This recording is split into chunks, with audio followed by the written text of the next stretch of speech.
नमस्कार। क्या कभी ये सोचा है कि हम बीमारियों से लड़ने या बेहतर फसलें उगाने के लिए जिंदगी के सबसे बुनियादी कोड यानी डीएनए को ही कैसे बदल सकते हैं? आज हम बायोटेक्नोलॉजी के दिलचस्प दुनिया में उतर रहे हैं ताकि उन कोर प्रिंसिपल्स को समझ सकें जो इस कमाल के साइंस को चलाते हैं। दवा से लेकर खेती तक ये हमारी दुनिया को बदल रही है। तो चलिए शुरू करते हैं और इसे करीब से समझते हैं। चलिए देखते हैं कि आज हम किन किन बातों पर गौर करेंगे। सबसे पहले हम ये जानेंगे कि बायोटेक्नोलॉजी आखिर है क्या।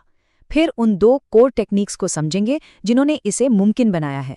इसके बाद हम देखेंगे कि रिकॉम्बिनेंट डीएनए कैसे तैयार होता है और इसके लिए कौन से टूल्स चाहिए। और आखिर में हम सारे मुख्य सिद्धांतों को एक साथ समेटेंगे।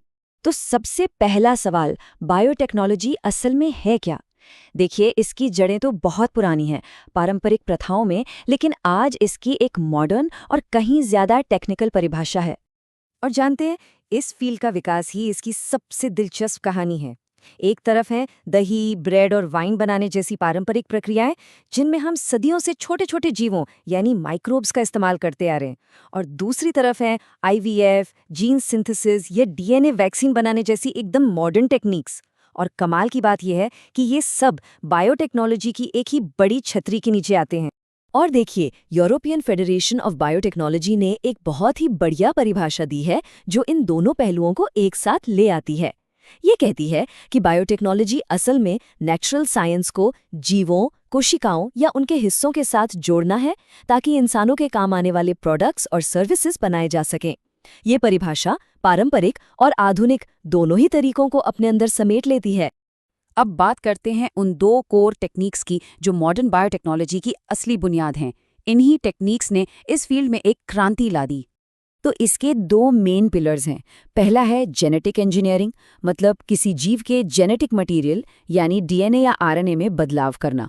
और दूसरा है बायोप्रोसेस इंजीनियरिंग, जो ये पक्का करता है कि इन बदलावों का इस्तेमाल करके बड़े पैमाने पर एक साफ सुथरे माहौल में टीके या एंजाइम जैसे प्रोडक्ट्स बनाए जा सकें।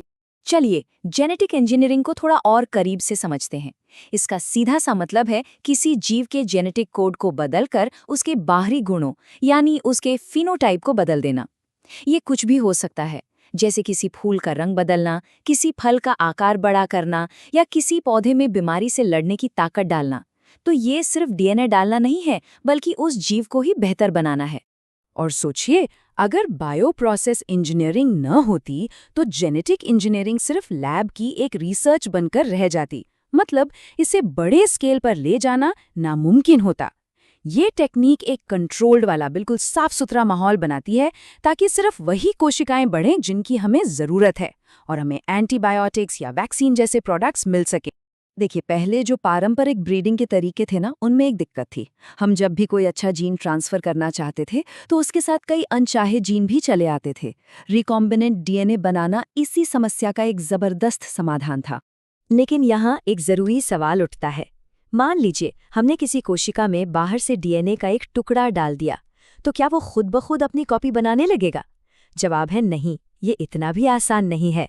तो यहाँ पर एक बहुत ज़रूरी चीज़ काम आती है।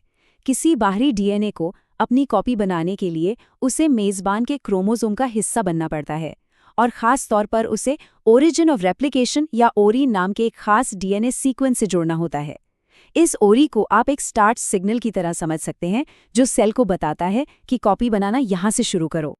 और इस कमाल को पहली बार हकीकत में बदला 1972 में स्टैनली कोहेन और हर्बर्ट बोयर ने।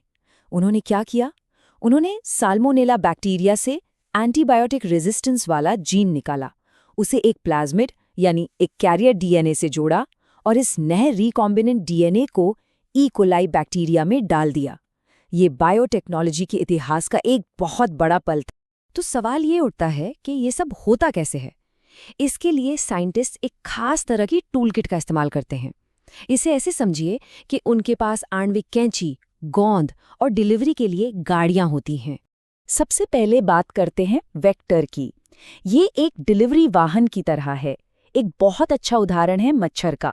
जैसे मच्छर मलेरिया के परजीवी को हम तक पहुंचाता है, ठीक वैसे ही एक वेक्टर जैसे कि प्लाज्मिड हमारे मनचाहे जीन को मेजबान कोशिका के अंदर तक पहुंचाता है।